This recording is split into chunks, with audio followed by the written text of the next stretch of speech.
तुम्हाला माहितीये का खानदेश मध्ये स्वयंभू द्वारकाधीश कुठे विराजमान झालेत असं? ही मूर्ती इथेच सापडली 150 वर्षापूर्वी. मंदिराला 150 वर्ष झाले. त्याच्या अगोदर ही मूर्ती स्वयंभू आहे, भगवान विष्णूची आहे, चतुर्भुज आहे. नमस्कार मित्रांनो, तर आता आम्ही जात आहोत विक्रणला आणि सारंगखेड्याला यात्रेला सुद्धा जात आहोत. तर आपल्या सोबत आहेत मालेगाव तालुक्यातील एक प्रसिद्ध डॉक्टर नवनाथ काळे सर आणि इकडे रामादादा सुद्धा आपल्याला करंजगावांमध्ये भेटलेले आहेत. चला तर आजचा सफर एकदम भारी होणार आहे, त्याच्यामुळे शेवटपर्यंत व्हिडिओ पहा. चलो मग काय बोल चाललोत ना दन दन खन खन करतच मालेगाव कुसुम हायवेवर.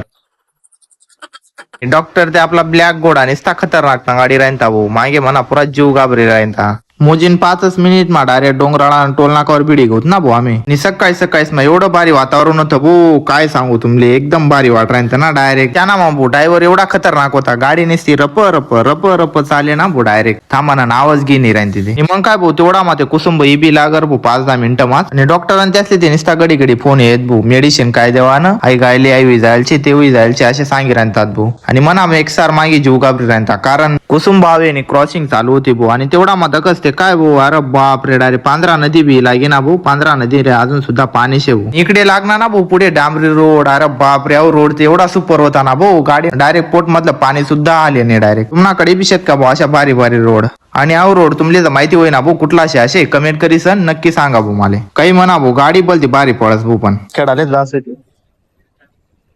मेंढ्या काय भारी दिशी राहणार कॅमेरावर. मेंढी माऊली पहा कसे चालते एका रांगेत. ही शिस्त फक्त आपण मेंढी माऊलींकडूनच शिकावी. एका मागे कसं चालायचं.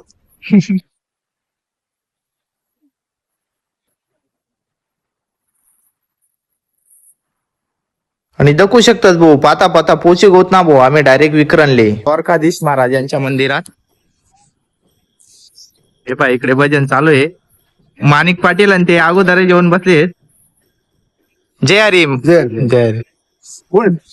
या मंदिरवर तुम्ही पण येलचेत का भाऊ, कमेंट करी सर नक्की सांगा बर का. शकता मित्रांनो, आता द्वारकाधीश महाराज यांच्या मंदिरात भजन चालू आहे. दर एकादशीला भजन होत असतं, पाहू शकता सुंदर असं मंदिर आहे. आणि मग काय मित्रांनो पोचलो भाऊ आम्ही फायनली मंदिराच्या गाभाऱ्यात. हे बाबा भजन करतायत ना भाऊ, हे दर एकादशीला इथे भजन करण्यासाठी येत असतात. ही शेवटची पिढी आहे मित्रांनो असा आनंद घेणारी. मग काय भाऊ तेवढ्यात काळे डॉक्टर बी दर्शन घेत होते द्वारकाधीश महाराजांचं. तुम्ही पण घेऊन घ्या भाऊ द्वारकाधीशांचं दर्शन. आणि तुम्हाला प्रश्न पडतील इथे द्वारकाधीश महाराज कसे आले, तर या बाबांच्या तोंडून ऐकून घ्या तुम्ही. सापडली 150 वर्षापूर्वी. मंदिराला 150 वर्ष झाले. त्याच्या अगोदर एक कर्नाटकातले विठ्ठल स्वामी म्हणून होते, संन्यासी होते. ते तीर्थयात्रेला चालले होते. ते इथे थांबले आणि देव त्याच वेळा निघाले. त्यांनी हे मंदिर बांधले. इथे वारकरी संप्रदायाचं बीज रोवलं. वारकरी संप्रदाय वाढवण्यासाठी प्रयत्न केले त्यांनी. अजून 3 मंदिरं बांधली, पिंगाणं, नंदुरबार, तळोदा आणि याला पंढरपूरला मोठ. धुळे जिल्ह्यामध्ये वारकरी संप्रदाय जर कोणी आणलं असेल तर विठ्ठल स्वामींनी सुरुवातीला बीजारोपण त्यांनी केलं. अजूनही विखरणची पायी दिंडी जाते.